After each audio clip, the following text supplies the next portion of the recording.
Good morning. Good morning, everybody. I was peeking around the corner, getting my Facebook set up here. Good morning, everybody. It is Thursday morning already. Yes. Boy, the weeks are going by fast. So don't forget to have some fun during your week because they go by so quickly.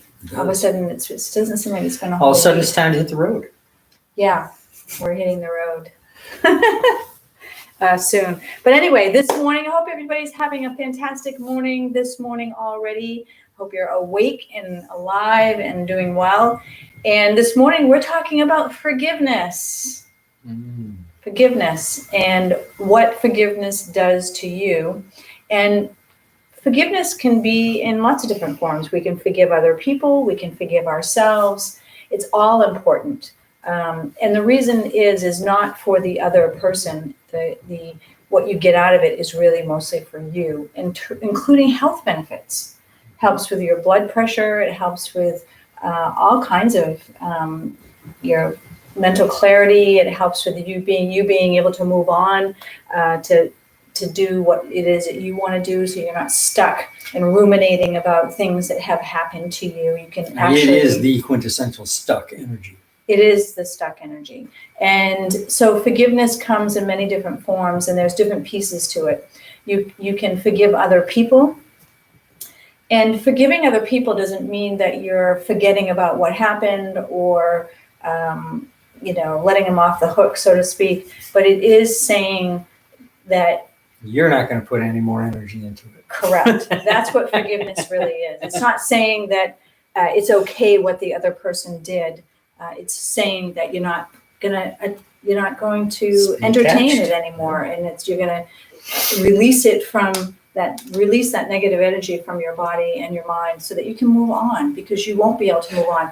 And if you think that you can go along in life and not forgive the people that have harmed you or that you feel negatively about, and if you think that you can go on and really live your life fully and without being stuck, then you're wrong. But we forgive you. Because here's what happens. We can try to forget what has happened, or say, oh, I'm going to hold a grudge, or say, I'm not going to forgive that person.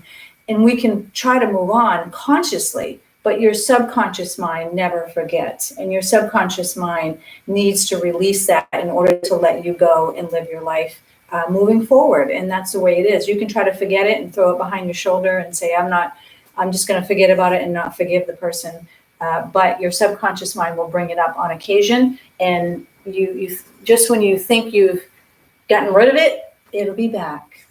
Guarantee it. So it's about purging and forgiving and just releasing yourself from that negative energy. So what else? What else is going on?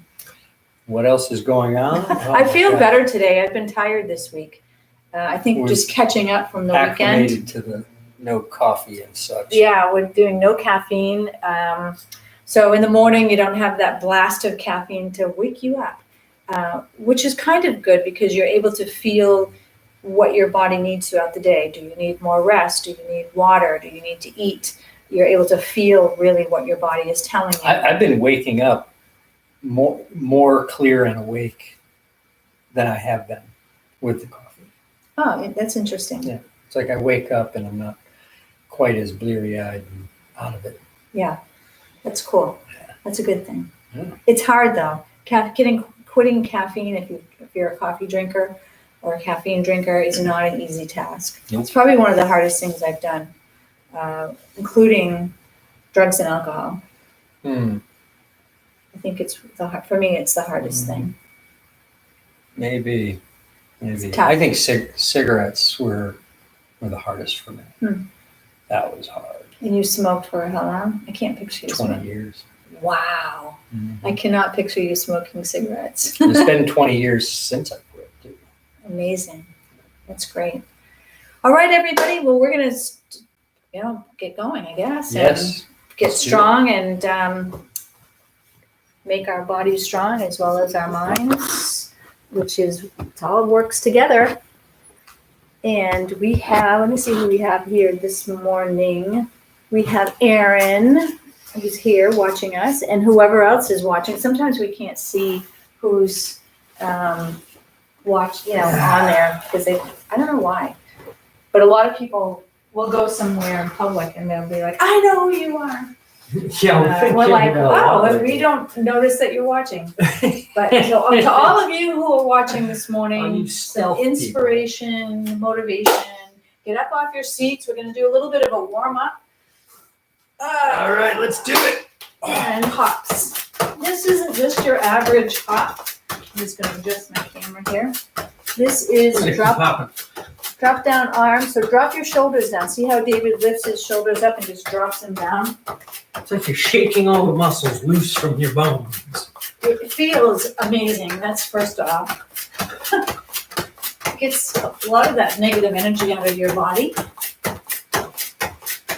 We store emotions, feelings from years ago, from yesterday, from last week, from childhood, all in our physical bodies.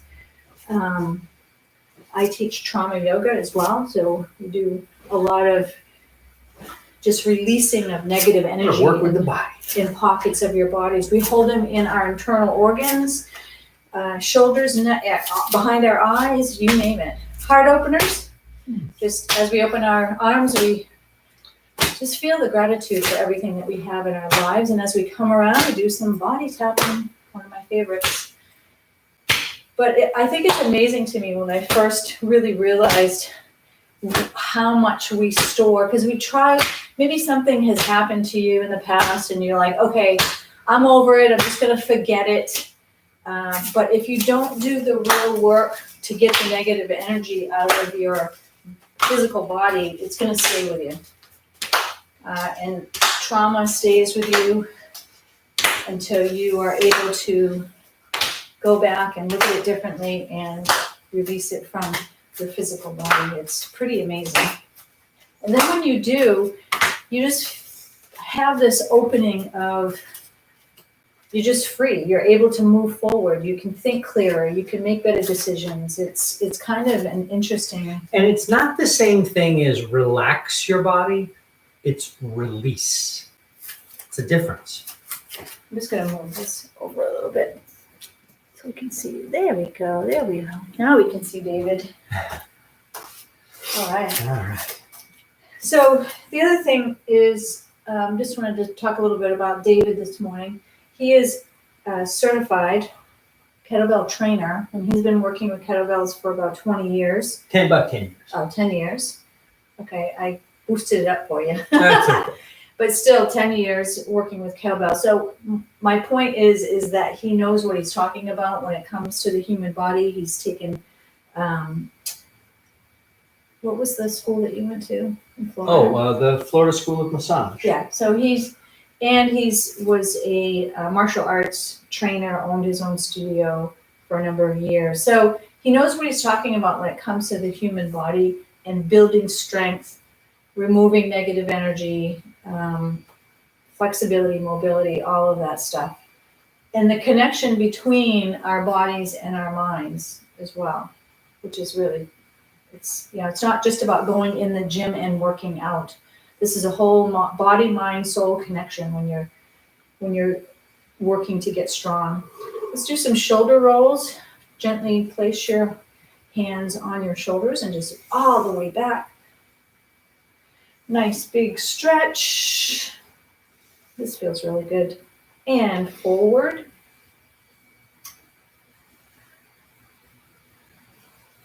Fantastic. And do some hip rolls. So these are hip circles. Just, trying to get our bodies mobile. And flexible. Yeah, just pretend that you're using a hula hoop and you don't know how to use a hula hoop. And then you can go fast or slow, but it's just really just warming everything up. And it really feels good. Like once you've done, even if you are doing this in the morning, that's something. If you're getting up and you have no morning routine. Yeah, this is probably, if you could pick one stretch to do, this would probably be it. Well, even the entire warm up takes 5 minutes. get your body warmed up, get you ready for the day. I can't imagine just getting up and rolling out of bed and going to work without doing some kind of, Yeah. So start with your feet about wide enough for your kettlebell swing. Cross your hands behind your head, grabbing your elbows. Right? Keep your eyes up and sit back into your kettlebell swing and come up. Stretching your low back and mid back.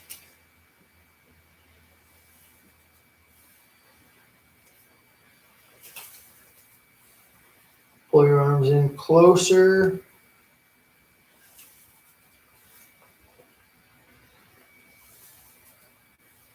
and this is a good place to Really? start, just doing the warm-ups, and then you can, build up on it. Feet together, hands on your knees, circle your knees.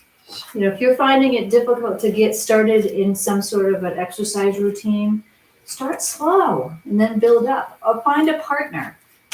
Part of the reason we go live every morning is for accountability, because we know that we're going to show up if we're going live. It just makes it easier. Wouldn't do just turn the camera on, watch the mat. And or doing it with a partner. You can keep each other accountable. It does help a lot. So those are some tips on if you're having trouble incorporating a workout or exercise routine in your day. All right. All right, Are we ready to do this? I think so. Okay, let's start with 20 swings. Okay. Sit back into the hips, grab the bell, seat the shoulders, and 1. We also have, David has a YouTube channel, Sensei David Hill's YouTube channel that goes over the basics of like the swing.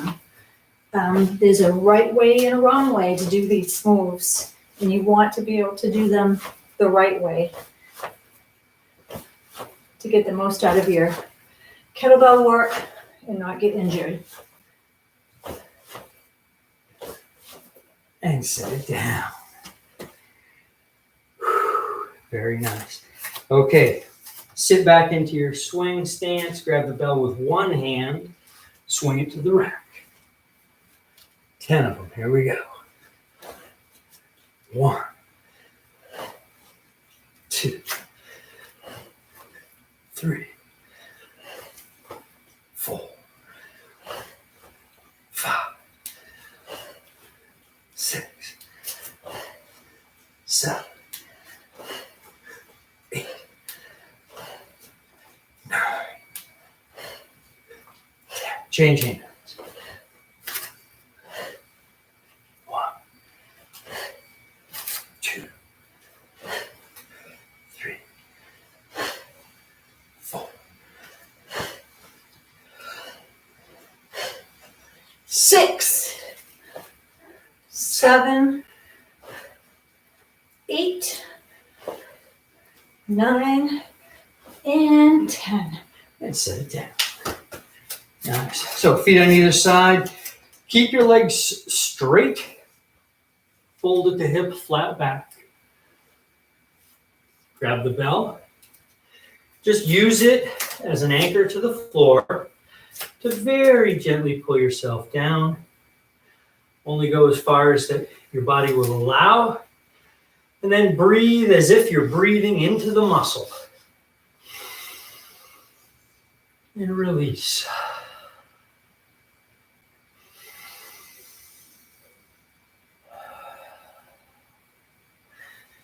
All right. Grab the kettlebell by the horns.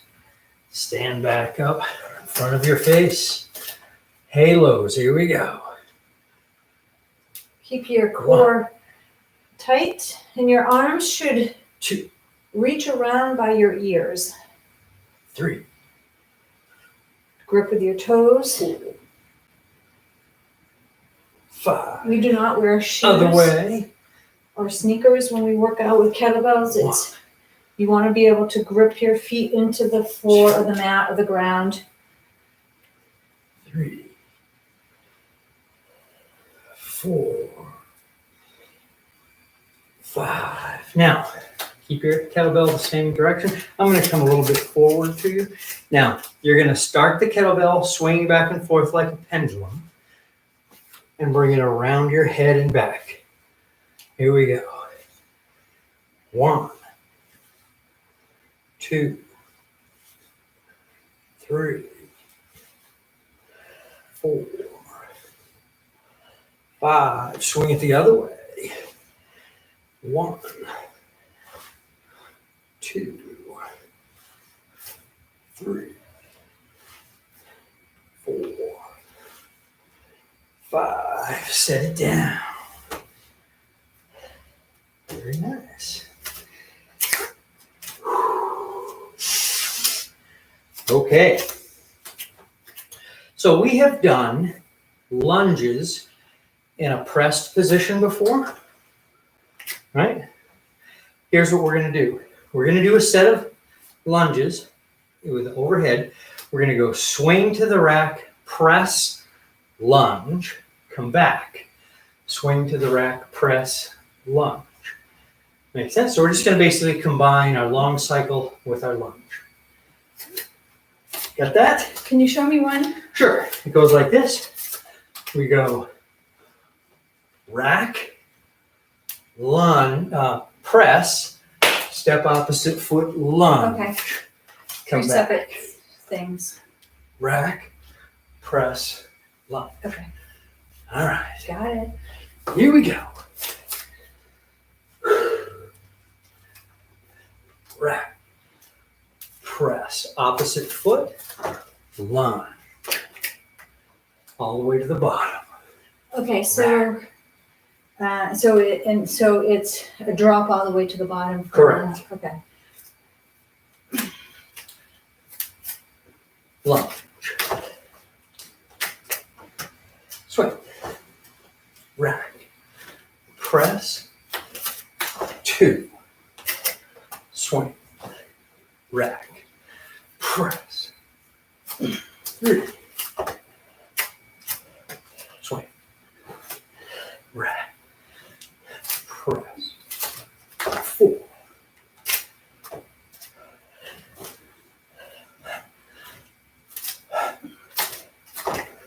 5. Change hands.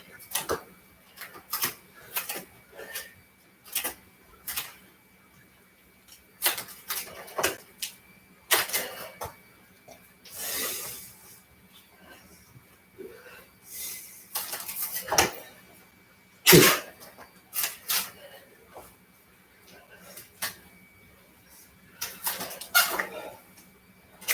3.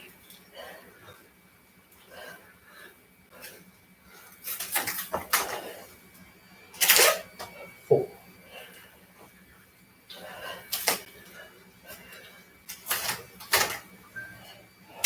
5. Beautiful. Those are interesting. Yep. We haven't done those before. Yep. I'm gonna grab some water. Pretty much, you can take any of these exercises, combine them together into a complex. It changes it though, It does. when you do the, Because it's, like I've said, it's a matter of neurological patterning rather than strength for a lot of this stuff. Because ultimately, neurological patterning facilitates your strength. So doing a series of exercises that challenge your ability to switch rapidly back and forth from different movement patterns keeps you safe. Because that's what happens. We get hurt when we're surprised. All of a sudden, you've got a heavy weight that you didn't expect to have. So it's very important to quickly position yourself and tighten appropriately to be able to handle whatever it is you're doing. that makes sense. Yeah. All right. So let's do this. I see. I see. So let's do the snatch. We're going to go all the way from the top to the bottom this time. And we'll do 5 on each side. And we're going to combine that with our lunge stepping backwards. So it goes snatch, step back, and lunge. snatch, step back and lunge. 5 on each side. Yeah, good idea. Move to the front of your mat so you have room behind you. That would help. And with one hand, snatch the kettlebell overhead. Step back and lunge. Come up.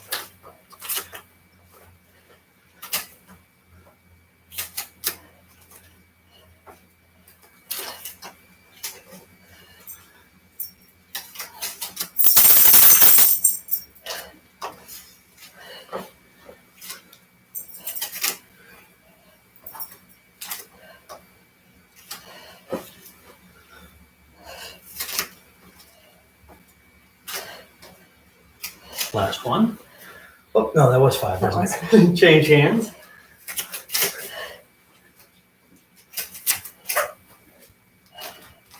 One.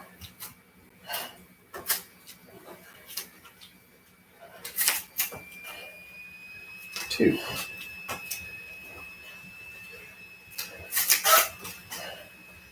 Three.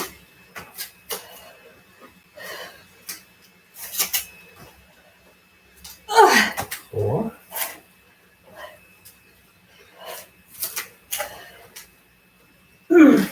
5. Pull it in. That was hard. It is. That Now, was hard for me. there's actually a way to make that exercise easier. But it's easier muscularly, a little more difficult in terms of coordination. And with that, we're not going to do it right now, but I'll show it to you. Instead of snatching the kettlebell all the way up and then stepping back, I'm only going to bring the kettlebell about this high because I'm going to get underneath it. It looks like this.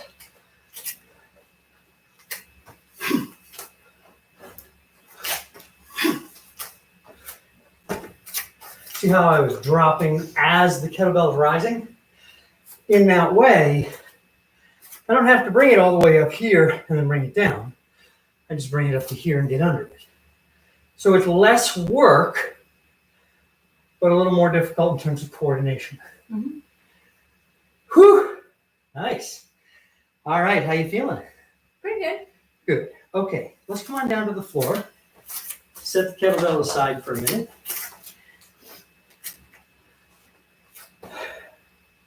See what else we have on. Just out of curiosity, we have Rosa Mancusa, we have Rob Hart, Mary Maverick, and Aaron. Mary Maverick.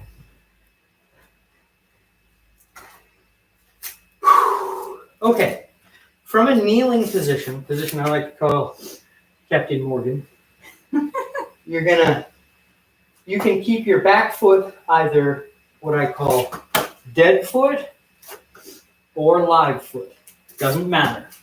If you do dead foot, you need to push the top of your foot a bit into the ground to gain some stability.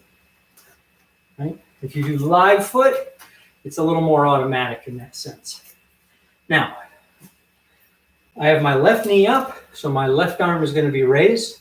My right arm I'm going to straighten, and I'm going to kick my hip to the side, which for me is to the left, moving towards Kendra.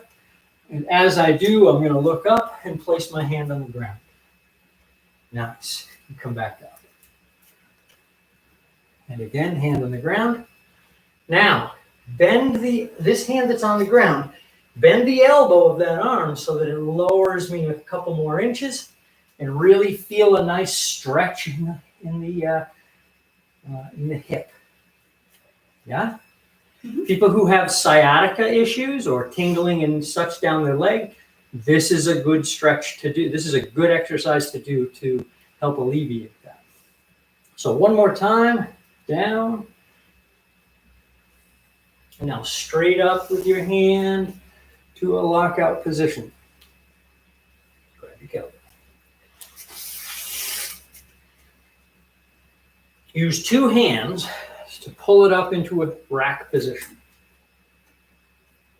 Now, crush the handle and press. Straighten the other arm. Look at the bell. Kick your hips sideways until the hand touches the floor. I'm gonna have to go with a smaller bell. That's okay.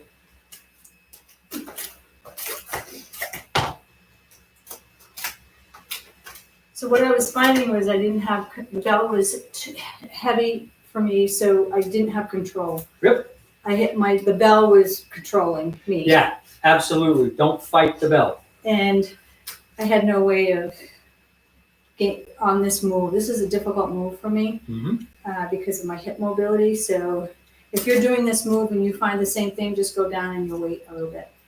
All right. 2 hands to rack it. 1 hand to press it. Straighten the other arm. Look at the bell. Kick your hip over until the hand touches. Push the hip back and straighten. This is hard for me. I don't want it.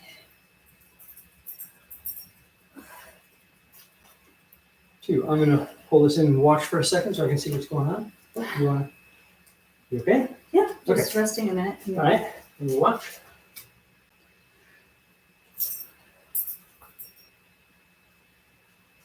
Okay. Bring it back up. Pull it in. Set it down. So what's happening is you're here and you're trying to reach this hand over. Well, not really. Okay. So here's what's happening in my body. I'm moving my hip over, but it doesn't want to go over.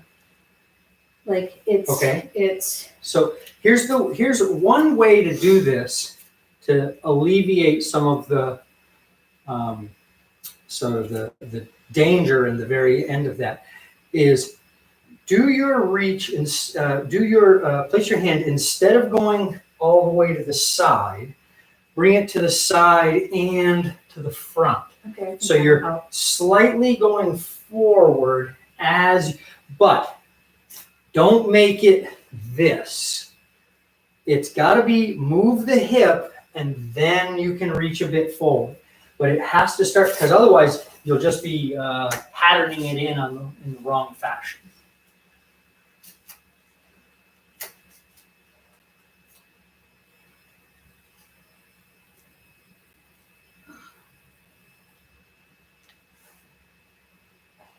Nice. How does that feel? A little easier? A little easier. Not good though. I mean, it's not comfortable at all. No.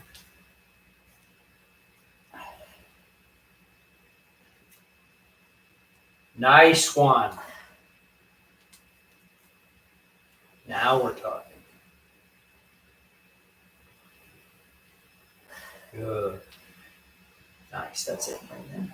Set it down. Yeah, those are hard for me. They are. And you know, folks, I've been thinking about this a lot lately, and that is that when it comes to strength, people make this big mistake about thinking that it is all about your muscles. And it's only to a very small degree about your muscles. Strength is really a matter of connective tissue and whether or not you can use it properly. And that's a function of your neurology. You have to be able to do the motion. And if your body is not used to doing something, it doesn't have a lot of it's like a dirt road pathway as opposed to a highway in terms of communication between your brain and your body. You have to slowly, consciously build the connection. Once the connection is there and you can really feel it, then you'll be like, oh, this isn't as hard as I thought it was. This weight now feels light. Well, the weight's not lighter. It's just that you have a better connection to the exercise. I mean, it's really no different than anything else. I mean, imagine if you're learning a new language, the first few sentences that you say to a native speaker, you're going to be slow, halting, mispronounce things, have no flow to the language. It's only after many, many, many years that everything works together and they can't tell the difference between you and a native speaker. Maybe we should practice this one a little more. Well, we can. Yeah, like Sure. more often. Yeah. This is the side bend. It's just we're taking this exercise and doing it from here. Right. So it's identical, except that this one you're lower to the ground and you're using less of your body. Right. It's The much more focused on the core. The stability feels different to me. Right. Like I don't feel as stable with my arm. I feel like this in this position Mhm. than I do standing up. Right. Part of that is because of your back foot. If your back foot is in dead foot like that, you have to push, or you can do it the other way, it's fine. You just have to push your foot consciously into the floor. You feel how that tightens up your lower body? If you push that foot, it should from here all the way to that toe create stability. Mhm. Maintain that during the exercise. Because what happens is we start to do the exercise. That's probably part of my problem. Absolutely. Because this, I wasn't really doing that. Right. So, okay. So what happens is that we start doing the exercise and our mind goes to the weight, and our mind is up here. Right, that's where When I in was. fact your mind needs to be throughout your whole body. So the trick to doing a lot of these exercises is to practice maintaining awareness of the whole body during the exercise. I know that it doesn't seem like it would be that way, but it really It is. is to make it work correctly. Yep. This doing it just a few minutes ago has just proven that. So. Yeah.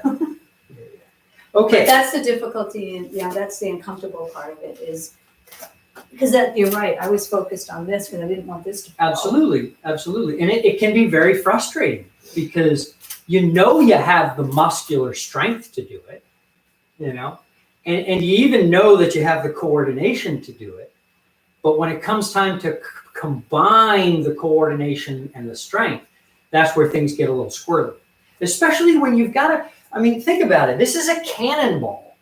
It's a dangerous item, especially when you're holding it over your head and may or may not have the strength to keep it there, Yeah. So it's completely understandable to be moving your awareness around. But that's what we have to work on. That's the study. All right. Let's get a heavier bell. We can have this here. And let's do 50 swings. Yeah. All right, so try this. Put the kettlebell out in front of you. Sit back into your hips and tilt it forward towards you. 2 hands. And now you're going to launch it by pulling it back between your legs and then do your first swing. Here we go. 1, 2, 3, 4.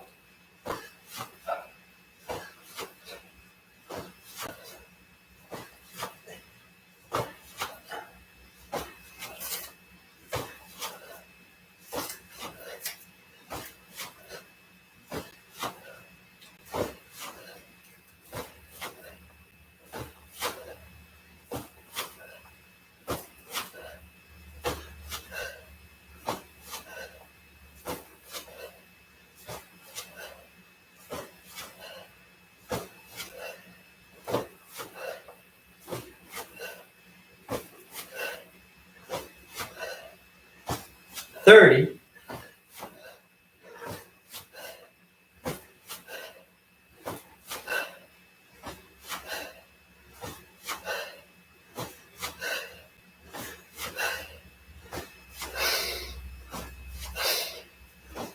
$41.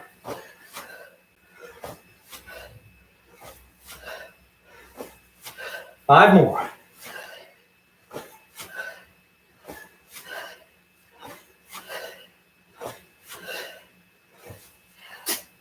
Whew. That felt good. Tough, but wasn't too bad. Whoa. Thank you, everybody, for joining us this morning for some kettlebell work.